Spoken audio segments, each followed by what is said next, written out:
이어서 바로 오늘의 작전주 들어가 볼 텐데요. 주말뿐만 아니라 추석 연휴 내내 이 기업 이야기, 이 기업이 주식 뉴스가 아니라 경제 뉴스까지 나왔었습니다. 그래서 오늘 이 시간에는 앞으로 이 기업 좀 분석해보고 더 투자할 매력이 있나까지 시나리오별 분석도 해볼 텐데 오늘의 작전주는 바로 고려아연입니다. 세계 최대 아연 제련 업체고요. 아연만 하지 않습니다. 은, 금, 연 많이 하고 있는 이제 금속 제련 업체이기는 한데 여러분도 뉴스를 많이 보셨겠죠. 또 저희가 고려아연은 아마 가장 먼저 시장에서 이미 경영권 분쟁 났을 때 분석을 해드렸었던 것 같은데 영풍 장 씨와 고려아연의 최 씨 둘이 만나서 설립했던 이제 그런 기업 아니겠습니까? 이 두 기업이 완전히 결별을 하게 됐고 특히 영풍 쪽 라인의 장 씨 가문에서 MBK 파트너스라는 우리나라에서 가장 돈이 많다는 김병주 회장이죠. 예, MBK 파트너스를 끌어들이면서 이제는 완전히 이제 남남보다도 더한 이제 적으로 된 루비콘강을 건너게 된 이제 그런 상황이 됐습니다. 자, 그런데 우리 입장에서는 장 씨든 최 씨든 영풍이든 고려아연이든 주가가 어떻게 되느냐 이게 가장 궁금한 건 아니겠습니까? 그래서 이제 시나리오 변론을 주가 분석을 해보려고 하고요. 한 가지 기억하실 것은 계속 싸움이 이어가야 주가는 오릅니다. 누구 한 명이 지거나 누구 한 명이 완승이 되는 순간부터는 재료가 풀려버린다. 당연히 주가도 떨어지겠죠. 이걸 기억하시면서 접근하시면 될 것 같습니다. 짧은 그동안의 역사를 좀 보게 되면은 이 영풍그룹이라는 게 1949년 6.25 전쟁 전에 이제 고 장병희, 최기호 두 분의 창업주가 공동 경영을 했습니다. 그래서 장병희의 장 씨, 최기호의 최 씨, 장 씨 가문, 최 씨 가문이고 사이좋게 이제 잘 경영을 해왔고요.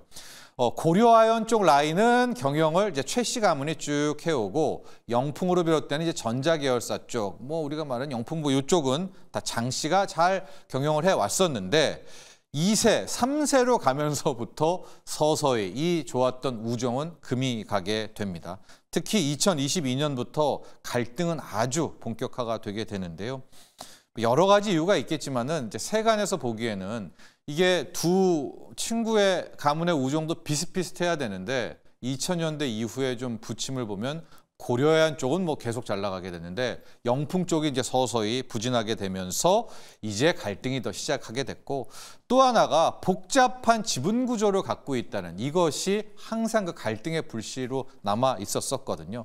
핵심은 가령 고려아연만 놓고 보면은 지분은 영풍 장 씨가 많이 갖고 있는데 경영은 최 씨가 한단 말입니다. 최연범 회장을 비롯해서 이게 결국 사단이 났다라고 볼 수가 있을 것 같습니다. 자, 지금 그림 하나를 보여드릴 텐데 이 그림을 일단 기억을 하시고 조금 뒤에 딴 그림을 한번 보시죠. 자, 지금 보시면은 빨간 쪽 라인이 영풍 장 씨입니다.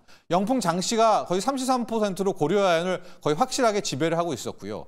오른쪽 라인을 보면 지금 초록색에 33으로 돼 있지만 실은 최 씨 오너가의 지분은 15.9%, 16%밖에 안 됐어요. 그러니까 그냥 장 씨가 저거는 경영은 최 씨가 한다고 하더라도 장 씨 건데 저러니까 최연범 회장을 비롯한 최 씨가 가만히 있지 않고요. 백기사들을 끌어들이게 되는데 앞서 말한 것처럼 현대차, LG화학 등을 이제 유상증자, 3자 배정 유상증자를 통해 가지고 우호 지분으로 끌어들이면서 지분이 얼추 비슷해진 조금 더 많아졌습니다. 이제 우호 백기사 지분까지 합치면 33.2, 33.1이 됐었고 결정적으로 중요한 것이 둘이 한번 붙었었거든요. 그때 지금 노란색으로 돼 있는 국민연금 저기 7.8% 지분이 그동안에 최연범 회장, 최 씨가 경영을 잘 해왔으니까 국민연금은 최 씨 쪽에 손을 들어주면서 한 번의 갈등이 일단 일단락이 됐습니다.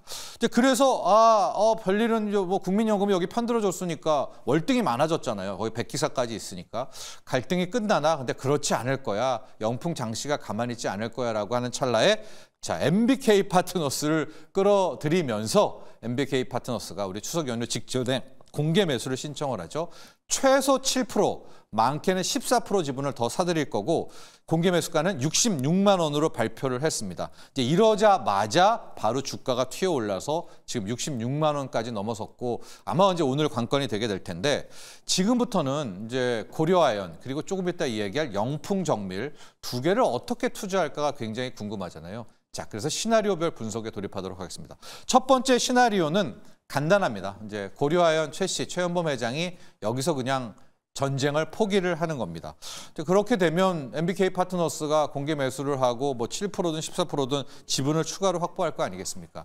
자, 그러면 투자 매력도 측면에서는 끝입니다. 앞서도 얘기했지만은 이 경영권 분쟁이 나야 주가가 오르는 거거든요. 그래서 아마 이 정도 되면 공개 매수가인 66만 원 선에서 고려아연 주가는 끝나게 될 것 같고요. 두 번째 시나리오가 아마도 투자자 입장에서는 좀 뭐 관전 포인트가 될 것 같은데, 고려아연 최연범 현재 회장이 대항 공개 매수에 나서는 겁니다. 이 대항 공개 매수라는 거는 앞서한 세력이 했던 공개 매수보다 더 높은 가격을 부르면서 대항적으로 공개 매수를 하는 거라고 해서 대항 공개 매수를 하게 되는 건데요. 문제는 지금 경영과 지분을 보면 이 최 씨와 장 씨가 한 몸으로 돼 있잖아요. 그러니까 특별 관계인으로 엮여 있어가지고 한 명이 공개 매수를 하고 또 대항 공개 매수를 할 수가 없어요. 그래서 먼저 할 일이 특별 관계인을 풀어야 되는데 보도를 보니까 푼다고 하고 맥락상 큰 어려움은 없을 겁니다. 그러니까 이제 위치적으로는 최 씨가 대항 공개 매수를 할 수가 있는데, 문제가 이게 돈이 듭니다. 앞서 MBK 파트너스는 돈이 많잖아요. 펀드 자체가 운용이 최대 8조고 이번에만 2조의 실탄을 준비를 했는데 7%에서 14%잖아요. 6.98. 최소 7%를 이 최 씨 가문에서 사들이려면 66만 원보다도 더 높게 제시를 해야 되는데, 그러면 1조 이상, 그걸 어디서 구합니까? 이러니까 좀 이게 대항 공개 매수를 외칠 수 있을까? 자금은 어떻게 할까? 여기에 의문점이 좀 있습니다. 그러나 일단 자금 확보와 대항을 하겠다라고 하면 주가는 또 튈 수 있다는 점은 기억하셔야 되겠고요. 이제 세 번째 시나리오도 좀 봐야 될 것 같은데, 이 둘 싸움에 이 변수들이 좀 있거든요. 이 변수들이 누구 편을 드느냐가 굉장히 중요합니다. 그 변수는 뭐냐? 1차 전쟁에서는 이 최 씨 편을 들었던 국민연금은 어떻게 할까? 그리고 지금 백기사로 최 씨 편을 들고 있는 현대차, LG화학, 한화 이런 등은 누구 편을 들까라는 건데, 자, 다음 그림을 한번 보시면은 앞으로 이 고려아연을 투자를 해야 될까 말까를 결정하실 수 있을 것 같습니다. 자, 이제 기존에 33%를 갖고 있고요. MBK 파트너스가 뛰어들면서 7%에서 14%까지 더 사들이겠다. MBK 파트너스가 14%까지 다 사들이게 되면은 거의 게임이 끝나게 됩니다. 왜냐하면 33 더하기 14 해버리면은 뭐 국민연금 이런 것도 필요 없이 이제 완벽하게 될 것 같은데, 지금 최 씨의 원래 알짜는 저기 14 정도밖에는 안 되죠. 그리고 현대, 한화, LG 뭐 이런 쪽이 이제 15%. 여기가 지금은 이제 최 씨 편이기는 하거든요. 저기가 완벽하게 편을 들고 아니면은 더 많은 이제 3자 배정 유상증자로 더 사들일 것인가, 이게 관건이 되고 있고, 저기 빨갛게 영풍정밀이 써 있는데, 오늘은 시간 관계상 특별 분석은 안 하지만 지금 영풍정밀도 2만 원에 공개 매수가 들어갔거든요. 저건 뭐냐면은 영풍정밀을 갖게 되면은 저 1.85를 갖게 되는 부분이었기 때문에 오히려 매력도는 투자에 뭐 단타로 친다면 영풍정밀이 좀 있게 될 것 같고요. 문제가 국민연금제 7.57이 이제는 또 어느 편을 들까 하는 건데, 문제가 국민연금 같은 경우가 다시 최연범 회장 편을 들기에는 좀 부담이 될 수 있을 것 같습니다. 왜냐하면 1차전에서는 뭐 경영은 최 씨 쪽이다 이렇게 했었는데, 이번에 전쟁이 붙었지 않습니까? 그래서 최 씨 쪽을 손을 들지 않고 만에 하나 국민연금이 여기서 그냥 그러니까 중립을 해버리면 이게 이제 전쟁이 아니라 또 힘이 빠지게 되겠죠. MBK 파트너스로. 이제 그런 부분들. 또 백기사들이 적극적으로 사들이냐 아니면 오히려 소극적이 될 수도 있겠죠. 우리는 전쟁 그만할래. 이런 것도 세 번째 관전 포인트가 된다라고 볼 수가 있겠고요.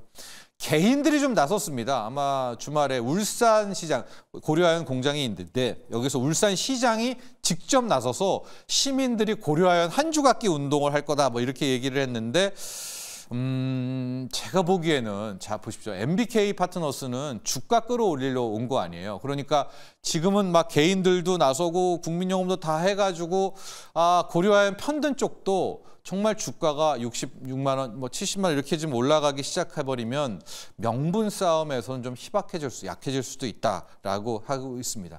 그래서 결과적으로 계속 말씀드리지만 개인도 뛰어들고 국민연금도 나는 최 씨 편을 들 거야. 이렇게 전투에 참가를 해야 주가가 오르고요. 이들이 속속속 힘이 빠져버리면은 주가도 함께 하락한다. 이렇게 메커니즘을 기억하시면 될 것 같습니다. 시간은 좀 많아요. 지금 뭐 특별이사회는 개최가 안 될 것 같습니다. 왜냐하면 이사 해임 자르고 이사회 새로 장악하려면은 3분의 2 이상의 특별거리가 필요한데 3분의 2는 확보가 힘들지 않습니까? 그러면은 이제 다음 정기주총까지 시간을 좀 끌어가게 될 것 같은데, 자, 그럼 정리를 해드리겠습니다. 오늘 고려아연 투자할까? 영풍정밀 투자할까? 영풍정밀은 아직 공개 매수가까지 있는데 이게 아마 점상 들어가가지고 따라잡기는 힘들 것 같고, 고려아연 체크 포인트인데요. 첫 번째, 최윤범 현재 고려아연 회장이 대한 공개 매수를 나가느냐 아니냐. 뭐 반항을 못한다, 자금 확보 어렵다 이래버리면 거의 66만 원 선이고요. 국민연금이 우리는 그냥 중립이야, 그냥 기권할게. 그러면 여기도 전쟁 끝입니다. 66만 원에서 끝난다. 반면에 대전쟁. 최현무 회장이 돈 끌어오고 또 다시 국민연금과 백기사들도 합류하고 마지막으로 실적까지도 좋고, 요즘에 금값, 은값도 아연값 오르지 않습니까? 그러면 이제 그 이상, 왜냐하면 사모펀드는 결국 주가를 끌어올리러 들어왔기 때문에 이제 어느 정도 좀 투자의 매력도도 있다. 이렇게 개념 정리를 해보시면 좋을 것 같습니다. 자, 오늘의 작전주 고려아연입니다. 여기까지 하죠.